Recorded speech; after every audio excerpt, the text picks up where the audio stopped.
Hello, welcome to our next video. This video we will be talking about step 4, which is development strategy for the sales management planning process. So in fact, there will be two videos that we talk about step 4. So this is one of it, and obviously the next video we will be talking about the second part of step 4 and the rest of the steps for the sales management planning process. All right, for step 4, develop sales strategy. So we will start with, there are a few types of strategy, and the first strategy that I will talk about, we call 4 types of growth strategy. So this type of strategy is very useful when we want to move into a new market or when we want to introduce a new product, all right? Okay, so let's have a look. If you can see from the figure in front of you, on the left hand side, you can see is say new market or current market. So basically, should we target and should we go into a new market, or should we continue with the current market, or it could be like new target market or like current target market. That could be the same as well. Current product, this means should we continue to offer our current product, or the new product, it means should we develop a new product to target the customer. So if you can see, if we match these two, if we match the target market as a product, or if we match the market and the product, you can see that there are 4 types of strategy that we could use for each of the group of the customer. So there are 4 groups in total. The first one we call market penetration. So market penetration, so basically that is when we offer our current product or offer our existing product to the existing group of target market or the target group. So basically, how we're going to this for this option A, we will try to sell your current product with some hope of using your sale promotion or advertising to increase the sale among the current market or target market, all right? Or you might want to continue to use your current product, but you might want to sell to the new group of people. So that is mean like open up new market for current product. So basically, you're still selling your same product, but you might want to open up a new market by, enter a new demographic or enter a new region, or export your product or something like that, all right? Or should you develop a whole new product to target to your current group of customer? This way you can increase in size, change the ingredient, do some customization with your product. Okay, so it might happen that your current product is not very popular among your target market at the moment because they think that it's too expensive, or they don't like about something about your product. So what you might do is like you might come up with a follow-up product in a new product development, come up with an update version of the product. So this way, you know that your current target market will like it, or your current market will like it as well.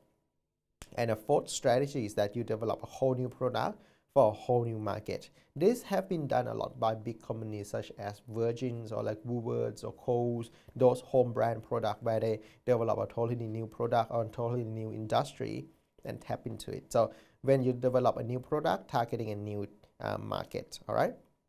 So normally this to do with expand, production lines and that type of thing, all right? So this is a first strategy which we call 4 type of growth strategy. Second type of strategy we call Boston Consulting Group, or another word you might hear a lot, we call BCG, Boston Consulting Group Portfolio Metric, okay? Another word that you might be hearing from another subject we call star, dogs, cow, and chickens. Sorry, not chicken, children. Now, this strategy, we will look at the current market share and the current market growth. So this is where, basically like where are we and where would we want to be in the future. So you can see in that graph there. So basically, where are we and where do we want to be in the future? You might want to be at the same place, or you might want to move from one box to another box.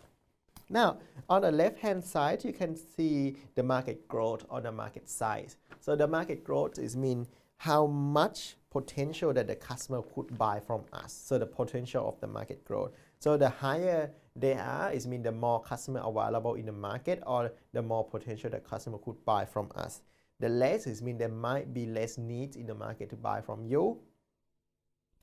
Market share on top. Market share is mean how, this is your current market share. It means how much money you are making at the moment. Okay, put it in an easy way. It means how much people are buying, how much current customer are buying from you at the moment. All right. The best place to be here is the stars and the cash cow, depend on your objective. All right. The reason being that the stars mean right now you are making a lot of money from your current product, and at the same time, the market is growing, so there is potential that you might even sell more in the future when there are more people interested in buying this product. For example, when the iPhone first came out, like let's say iPhone 2 first came out, a lot of demand and a lot of profit from Apple selling iPhone. Now cash cow is also a very good place for any company to be. So basically, this is where the market is stay at the same size or small market, but the company actually making a very good money out of it. This would be the case when the company is actually very well known in that particular area. Okay, and they don't need to put too much effort into keeping the current customer, but this customer already happy with the product and they just keep going like that. So basically, this is one of the best places that any company would like to be. Now, if you look on the right hand side, the problem children, that is mean when the market is actually very big, so there are a lot of potential for our company to make money, but instead we could not make much money, so we are making very low profit or no profit at all. But this is a place where there is a very high potential for us to make money.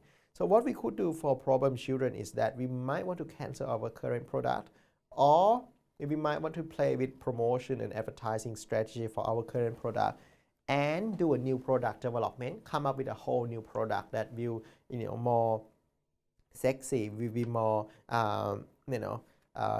demand by the current group of market size or market growth. So come out and sell product that will make the customer happy and buy from you will be better. So eventually you could move problem children to the star as well. Now dogs, that is where you don't want to be, because this is where you make very little money and where the market is actually very small or does not grow anymore. So this is where you don't want to be, and if you are here now, as a recommendation would be stop selling your current product and develop a whole new product, so that you can be in a develop a whole new product and target a different market as well, or target a different target market. All right. Now, up to this point, if you have any question, please feel free to send me an email as well. Now we're gonna have a look at our third strategy. All right.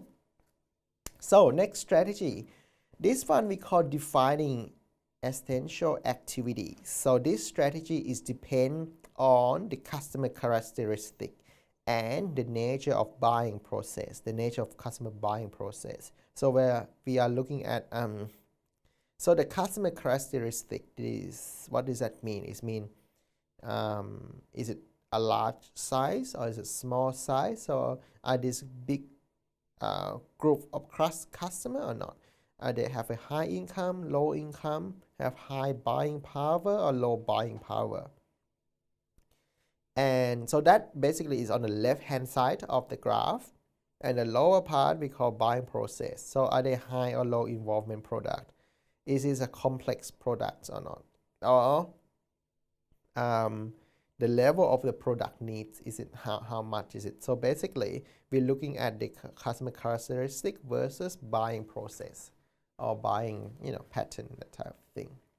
So if we look at the graph here, we will start on the left hand side on the top one, which is the account management. So that is the first group.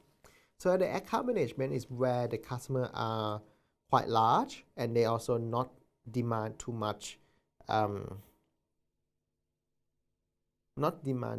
effort from us.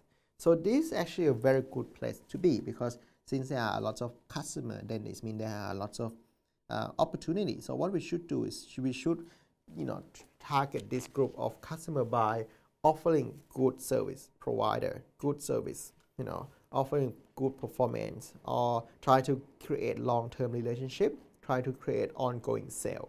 All right. And next one, which is on the right hand side of it, which is effectiveness sale. So these are the are still in a group of high potential where the market is very big and they're spending a lot of money. But this group of customers, they are required specific help or specific needs in something.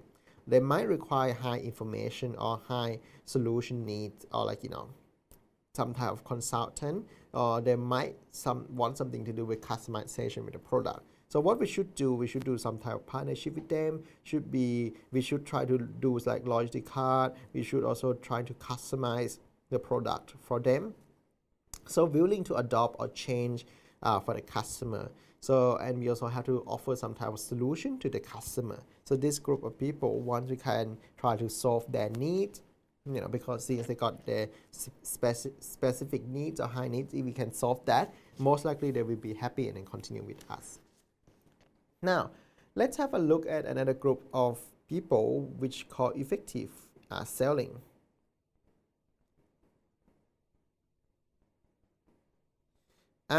These are the group of customers who are considered as small size and small opportunity.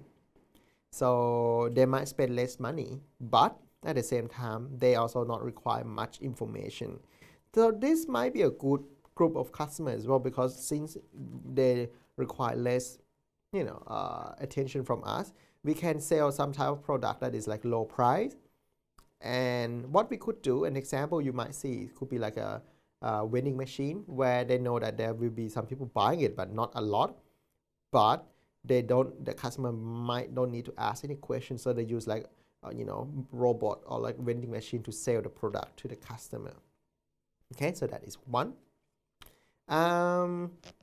Lastly, we call targeted selling. These are a group of customers who require special needs from us, who require more attention from us, but they are considered as very small size. Sometimes this could be profitable for us too if there's no other company targeting them.